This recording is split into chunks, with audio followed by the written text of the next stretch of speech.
welcome to our top 10 quick comic picks. I'm Andy. I'm Matt. We're here with Infinity Flux Comics out of Chattanooga, Tennessee, and this is our real quick show where we show you 10 of the biggest and best books that are releasing this week to your local comic book store, or if you shop with us at infinityflux.net, you can find them over there as well. So go ahead and order them. The books are up there live, so you don't have to worry about them selling out. You'll already have yours claimed. Got some great books this Oh yeah. week.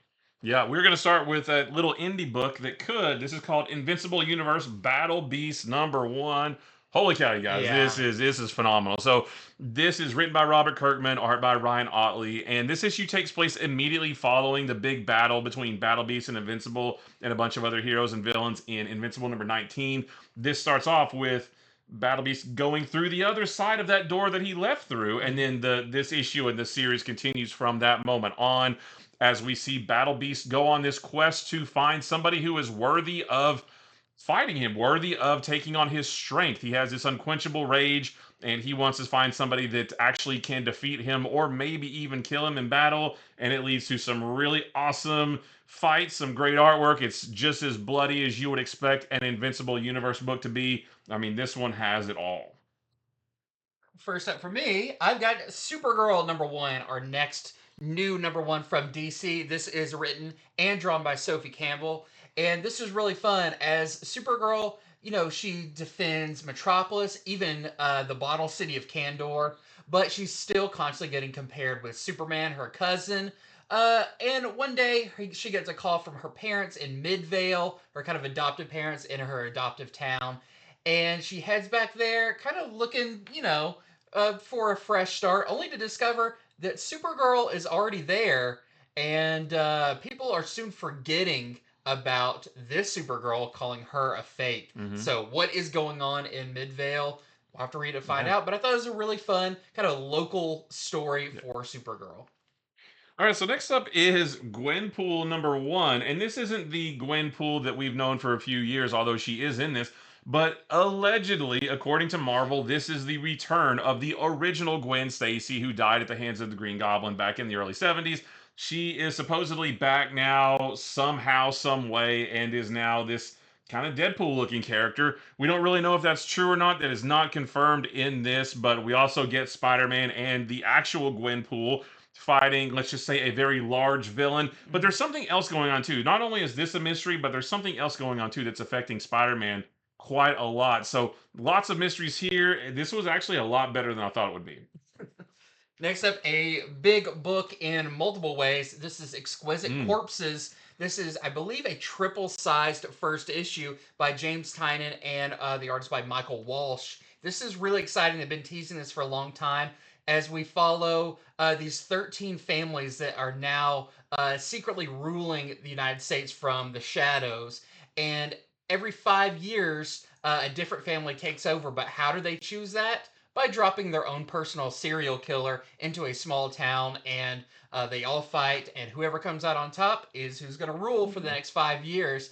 There's a lot more to it than that. We find out people who live in the town where this is going to happen. We learn who a very colorful set of characters Yeah. are that are going to be fighting. But this was great, and for fans of stuff like Dead by Daylight and Oh all yeah. that, you're going to Oh yeah. love this. All right, so next up we have One World Under Doom #4, and holy cow, this is nothing but one giant fight between Doctor It's Doom kind of and what we Dormammu. wanted, Yeah, yeah. I mean, that literally is the entire issue of them just going at each other. Doctor Doom is using magic in some crazy ways that he says Doctor Strange never would have thought of. Yeah. Just when you think he's got Dormammu on the ropes, Dormammu comes back and maybe puts Doom on the ropes, and the colors, it's action packed. Every single page is this big, beautiful, just magical battle between these two, and Doom acts in a way that maybe I've never seen Doom act before. Like, this may be my favorite issue of the event so far. Yeah, Doom also gets inspired by some That's heroes right. in a Yeah. really cool Yeah. way. Next up, we've got Absolute Batman at #8. This is part two of Absolute Zero, this kind of two-part interlude story about Mr. Freeze. This version of Mr. Freeze has Bruce Wayne, you know, in a tube getting ready to freeze him, Yeah. as a Mr. Freeze would do.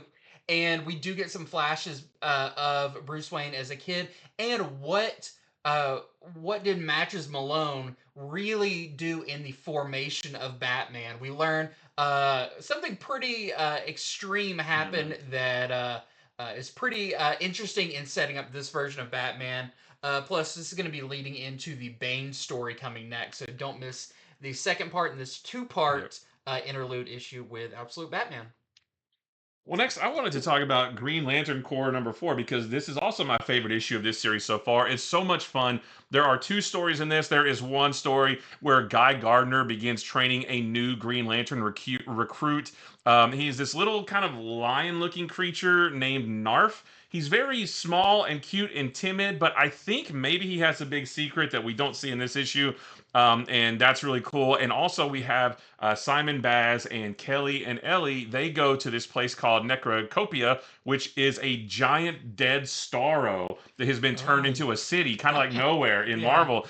They go there looking for a psionic battery for Kelly because it's her birthday, but they end up getting in some pretty hot water themselves. Like, the artwork was great. Like, it's a fun action. Like, this is a great issue of Green Lantern Corps. Next up, I have Spider-Verse versus Venomverse #1. This is a dense book as they kind of fill you in on what has led you to this part, the similarities between Spider-Man and Venom and their stories, and also where they kind of diverge. But it seems like those two sides have been growing so big, they're starting to get in each other's Yeah, right. territories, and something's going to have to be done about that as they are pitted against each other in a somewhat kind of game tournament where the last one standing is going to be the last Spider Verse or Venomverse Mhm. left. So you'll have to check that one out. Very interesting. And last for me is Godzilla versus X-Men #1. This is the next in our Godzilla versus series. This one features the X-Men from the 90s. So that was really cool. And Godzilla attacks this shipyard in Japan, and the X-Men offer to help. And just as you might expect from a Godzilla versus book, it is the X-Men versus Godzilla versus maybe another giant something. I won't tell you what. But yeah, just another great issue of this Godzilla series. Lastly, for me, I have Star Wars Jedi Knights #3. This issue is awesome because every page in this issue is a splash page as you see Obi-Wan and Qui-Gon Jinn on a rescue mission where they run up against some kaiju-sized aliens who destroy their ship and they have to fight against. So the page size is appropriate for the monster Yeah. size in this one in a very fun issue. And that is it for our top 10 quick comic picks. Thank you so much for watching. Head on over to infinityflux.net right now where you can order these books. They are live right now, so you don't worry about them selling out. They will be ready for you on Wednesday when they are released. Mhm. And again, thank you for subscribing, for Yep. liking. If you haven't, please do. It means so much to us. Help us get to 5,000 subscribers. Yes, the journey to Yeah. 5,000 starts with a single step. Yep. So, again, we will see you next time. Bye bye. Bye bye.